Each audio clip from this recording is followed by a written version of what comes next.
Welcome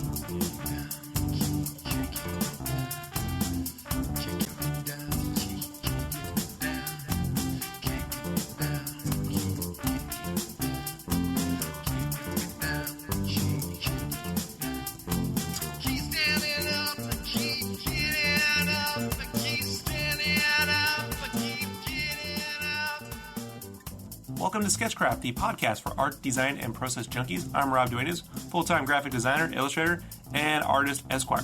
This is an unedited podcast, which means there will be cursing from time to time, so please be aware. That being said, here we go.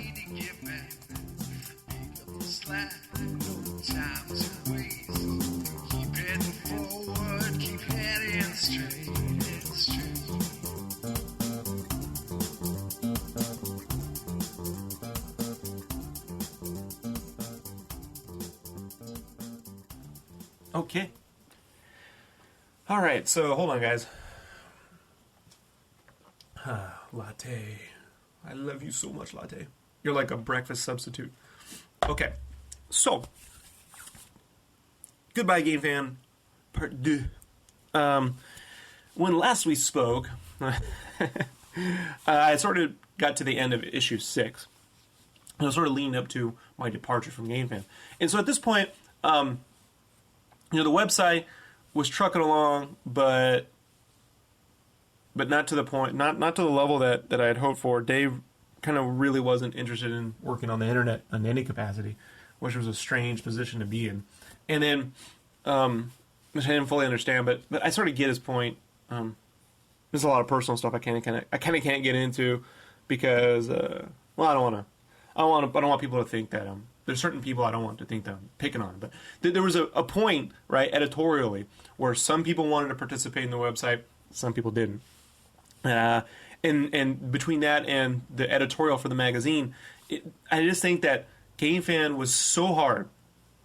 The current Gamefan was so hard to make, and was taking so much out of everybody to do it that the level of motivation to make another one every issue, right, was just becoming a monumental, like, anvil being dropped on your head. And it wasn't fun for a lot of people. But there was a bright light at issue 6, and we had a guy come on called James Bacon. Now, Mr. Bacon is not a man I was familiar with on any level. And the first time I've talked to him a few times, I was like, oh yeah, another person joining Gamefan, going to save the day. But James really came through on issue 6, and he's a first-time guy to the world of print and doing this stuff for real, a big gamer. And I've really felt that James and we've clicked professionally and personally. I really like him, and he really did the yeoman's work on issue 6 and was really motivated. It was infectious, and even though I sort of felt, prior to the end of issue 6, that I was like, you know what? I made a magazine I can be proud of. I have 6 of these things. And I can go get another job. I have a hell of a portfolio. I don't need to work this hard, because the financial return for working that hard was not equal. And I was like, I don't need to work this hard for this little. I could have a much nicer life. I could work at Starbucks part-time and just do commissions and have a much nicer life than this and really not kill myself over this shit. So, but I really liked working with James. And I said, well, what if we can streamline this and we can get this thing out. This was at the end of August. So if we can get this out by the 1st of October, then I'm willing to stick around and do this. That means we can hit deadlines now. And James said, all right, let's do it. And we were on real track. By the beginning of September, we had 30, 40 pages of the issue knocked out for issue 7. And I was like, damn, I even had covers going and everything was rocking and rolling. And I was like, man, dude, a couple hard weeks worth of work, dude, and we're just going to be in gravy train land. And then the crushing, it was almost as strange as it was almost the exact same fucking day or week as it was in 2009 with Play, where everything just came to a halt, a stop. And Dave was like, we got to stop everything. and everything's wrong with the issue, and he felt he wasn't participating, and what was really sort of happening was there was no money to print, guys. And I don't really care if people are unhappy to hear this from me, but that's the truth. There was no money to print the freaking magazine, and the people that were sort of in charge of that just weren't doing it. You know, they weren't getting up every day and, you know, going down to places and securing advertisers. They were just sort of like waiting for people to come to them. And I don't know a damn thing about sales. You know, I know salespeople. I work with sales reps many times, but I'm not the guy to go do that. But I do know that, you know, salesmen get the biggest rap in the world for being like, you know, sleazy people. But if you don't have someone selling your fucking products, you have no money coming in. And magazines, I don't care. Here's how it works, folks. Right? If you haven't known, right, how magazines kind of make their money, right? They don't make money on subscriptions. Okay, ever. Subscriptions are what you call a loss leader. They don't make money on sales. Can you believe that? No magazine. The magazines don't make any money on sales. Okay. All the money in magazines, okay, comes from advertising. Advertising. Okay. You secure deals for people to pay for advertisements, and the second your magazine goes to the printer, you're able to take, right, those ads that you printed are called tears. Okay. You print out, you know, as it looks in the magazine. So it's like, you know, 2 pieces of paper or whatever, you know, it's double-sided. It looks just like the magazine. You print out the tears, okay, all the ads. You go to the bank, and the bank issues a line of credit to those advertisers, and they give you that money immediately. So we're able to pay our printer up front. That's how it works. No one's explaining this to anybody, okay? So I'm laying it all down for you. That is how it works. And if you have no advertising dollars, you cannot get no money from the freaking bank, okay? Which means the printer doesn't get any money, which means nothing gets printed. All right? Or you pay the printer with money you have in the coffers, right? From previous advertising, you know, of old, okay? And now you're bleeding money, right? Which is what killed Play. Because you can only take a $100,000 hit every few months before you're done. You know, not including payroll. So, because it takes $40,000 to $120,000 or so to print one issue, people. And so then that magazine goes out into the world and it does its sales. And then somewhere between 200 and 300 days later, okay, after the time the issue stops selling, by the way, okay, you get money back from sales. So almost 6 months to 12 months later, do you see money coming back from the sales of the magazine you shipped? Which is why most magazines don't last their first year. If you guys ever wondered, okay? And that's because, and that money doesn't come straight back to you. There's an adage of catching a shark, right? That, you know, you sort of catch this great shark, but you can't put it on the boat because it's too big, right? Or a fish, it's too big to put on the boat. So you hang it off the side of the boat, you know? And as you're getting to shore, every fucking little animal in the ocean's nibbling off it. Well, that's like trying to get your money back out from the ether, okay? Is that every distributor, every, you know, retail place is taking a piece of that pie. And it could be in destroying issues. If you go to Target and you're looking at that magazine rack and you're like, oh, there's like 3 issues of Gamefan. You know, I saw 3 issues there. We never see those issues back. They destroy those issues when the sell-through date's done. And then they charge us to destroy them. Okay? So that's money that comes out. The distributor takes all their money out, which is like half, right? So even if you sold 90%, right, straight through, so what you kind of have to do, okay, is keep your overhead, right? In this modern age, right now, in the world of print, you have to keep your overhead so low, right, that the advertising return is more than enough. So let's say people used to do $120,000 a month in advertising revenue, right? Like that's like an actual number at Play, right? So the number now with the economy would be like 20,000 people. That's the difference. And that's why every magazine is failing. It isn't because the internet's taking over and people aren't buying fucking things to read. If the shit's collectible enough, right, and it looks pretty fucking cool, they're going to buy it. Okay? You can actually do small runs, right? 20,000, 30,000 issues, okay? But then you need people to work hard. You need less crew that works harder. Okay, you have to have a different interior model. And that's what Gamefan was going through, was that process, right? Where I was like, okay, if I have a couple people, right, helping me out, doing little chunks of the magazine, you know, and we got a couple people in editorial, and then our overhead, you know, we were all working from our own pad, so then we have an office, but, you know, it's like, we don't cost much to be there. We're not going in every day, so it's a small place. That this can work, but it only works on the predication that fucking advertising dollars are coming in, and they didn't. So we had to stop with issue 7, and issue 7 was interesting because I actually found 2 guys to help out, and I sort of trained them sort of to my process, and they gave me stuff, and I had to, you know, fix some stuff and kick it back and show them, but they were awesome.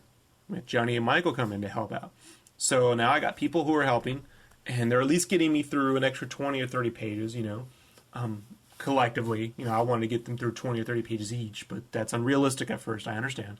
And I had to throw away some of their work, you know? And I have a real problem with this.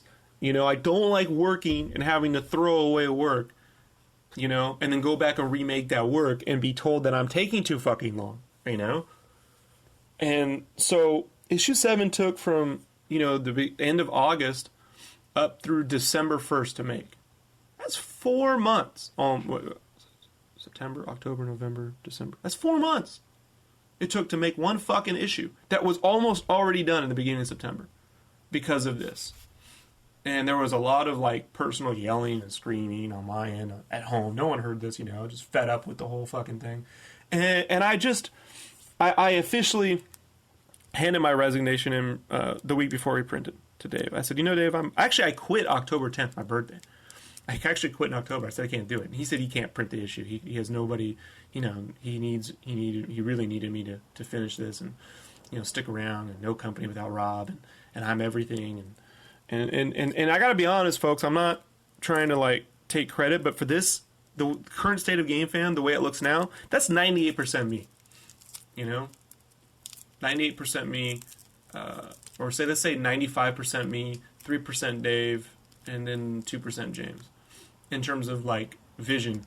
And then I'd say, like, editorially, there's just a lot of work being done, you know, by James and myself. So, but that was the idea, is that we would sort of take over, and Dave would sort of fill back in, because he's not really, you know, he's a little older guy, so, you know, you want him to be like in a George Lucas position, but you don't really want George Lucas directing Star Wars. You want George Lucas sort of like just making sure that, you know, it fits the vision.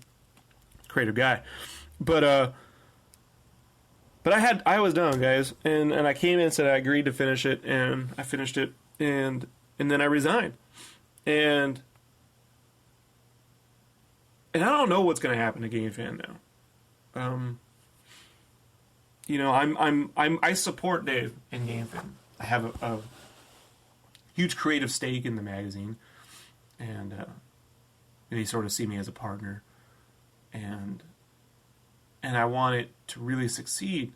I don't know how it's going to happen. I'm sort of sitting back saying, wow, let's see what, because Dave is an entrepreneur. He manages to do things that you wouldn't think would work, you know, and he needs to pull a big magic rabbit out of that hat, you know, and if anybody could do it, it'd be him. I just don't know how it's going to happen at this point. You know, making a magazine has very little to do actually with dropping in game screens and brightening them up and throwing in characters and, you know, dropping the text in.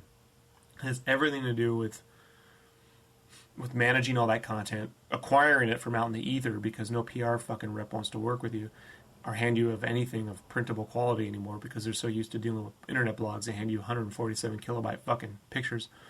And then on top of all that, you know, mastering all the PDFs, optimizing all the PDFs, building, you know, the final files, uploading those, and then converting those final files to the digital PDF for our online store, getting that up on the server, and then taking the same files and converting it to a flipping book for advertisers' reference, and then a flipping book preview for the website. Guys, that's a lot of shit I had no idea I would have to fucking up and learn how to do. You know, I don't know anybody who could do that on the current. I just don't know. I'm in amazement that I did it for as long as I did. To be perfectly honest, it's the hardest thing I've ever done. Gamefan. Creatively, the most rewarding. Financially, the most crippling. I won't lie, I'm crippled. But there's good news, and the good news is December 1st, as I was hired back on at my original t-shirt job place, Mad Engine. Friend of mine is the art director again, Ray, and the guy really rooted for me in a time when people don't want to hire anybody because of everyone's trimming, but it is a testament to the fact that the one thing I didn't compromise on Gamefan is I never compromised the quality. I was being begged to on a lot of levels just to. The magazine doesn't have to be so great. It can just be enough. And there is truth to that. I don't think what I did on every issue has to be that way. I think it could be that way for 20 pages. And the remainder of the issue can be just enough. Because that's what kind of has to happen to get magazines out on time. And to operate a business. If you're going to operate a side hobby, I can make these look great and only do 4 a year. Do as much detail as I want to do. It doesn't matter. Get a couple of $1,000 every time we print one and move on in life. But to do it as a business, you have to sort of weigh your options. And one of the reasons why Gamefan used to look so crazy back in the 90s is everyone did their own layouts. I mean, a lot of people were doing layouts. I mean, people who write stuff would lay out their own stuff too. So what you really have is like 13 people writing and 13 people doing layouts. And that's why things always look so crazy and the colors were strange and weird, because people who weren't artists were laying out their shit, just doing whatever they thought was cool. And you can't expect 1 or 2 people to do the work of 13 fucking people. I was doing the work of 20, actually. And it's aged me a little bit more than I like the last few years. Put on some weight, and I've since dropped 20, 30 pounds this year. A lot of my friends can't see it. Luckily, I'm one of those guys that can hide it. But believe me, I've dropped 20 or 30 pounds. And I want to drop another 20 just to get my health back up because, I'm not getting younger. And you have more energy when you're not out of shape. I'm not looking to look like a model. I'm just talking about just being a little bit fit, a little bit more active. You get the blood pumping. It's good for your mental relief too. And then I'm back designing T-shirts, which I do enjoy. Like anything else, it's a job, and there are those days you're just like, this is really fun and creative, and there are other days where you're like, you mother. But it's an art job, and I do enjoy being able to create something that ends up on a shelf in a Walmart or a Target or whatever rather quickly, and you could see it, And I like working on licenses I enjoy, Marvel, Star Wars, stuff like that. But it's really a different game altogether. And it comes with its own set of quirks and issues and trials and joys. And I will save that for a completely different podcast. But with that all being said, I think, that overall it was the best experience I could have at that time of my life on a lot of levels. And it was the worst. It was the best of times and the worst of times. And moving forward, I'm completely there to draw covers for Dave, if you'd like, We've spoken on it, and he's all for it. And I could do Skechcraft in the magazine, and they need a couple interior illustrations, fine. We can do that too. And that's it for me. Everything else is I'm a fan now, like you, waiting to see what happens next. So, but I do believe Dave can get it done. If he applies himself, he can get it done. I think he never expected to have to recreate the things he created in his 30s and his 50s. And who would? Like when I went back to Mad Engine, they actually ended up merging with another company I worked at. And they have the same licenses. But they don't have any of the art I made for whatever reason, because people lose shit all the time or it doesn't work out. And I was like, damn, if I just had my files, because now I'm remaking some shirts that were winners, and they're still winners today. And it's like, I can't believe I'm having to remake work from 3 years ago. And it makes me think, when I want to get mad at the Gamefan situation that it didn't work out for whatever reason, I do think, well, Dave did this, for him, he's already done all this stuff. And to remake it 30 years, 20 years later, would be like, it'd probably be a big level of like, well, been there, done that, doesn't matter, And I can understand. But I also think that anytime you go into a project that demands a lot, that you need to go into it as if it was the first time you did it. I mean, you need to come to set, you need to come to the table like with the same level of enthusiasm that you had the first time. Otherwise, it's gonna be a hair-pulling, nightmare. You're just gonna hate everything. And it's hard to make things when you're filled with hate. It's hard to create things when you're just filled with rage, And it was a really good learning experience on that level. So I gained and learned things that are intangible and to money. That you can't quantify it on any level. And I learned 10 years worth of work in less than 2. There's nothing about print I don't know now. And if I needed to make an entire magazine on my own, I can. I know how. I can do it at a level that's at the best I think there is in the world. Those magazines that stand by, they're visually stunning. I'm impressed. I love them. But you can't do everything. I know we all want to, as artists, to prove ourselves to the world at how much we can do. Well, there's one thing I've learned. I've learned my limit. I found how much I can do. And and now it's a matter of creatively finding ways to get things done that don't demand as much.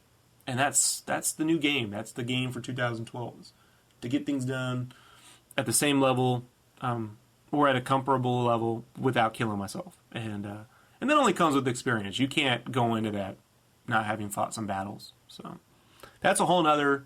That's probably the next one. All right, y'all. It's been really fun. I've just compressed almost 2 years worth of stuff into 40 minutes. Hope you had a good time. If you have any questions, comments, or whatever, email me at rob@sketchcraft, C-R-A-F-T, the name of the podcast.com.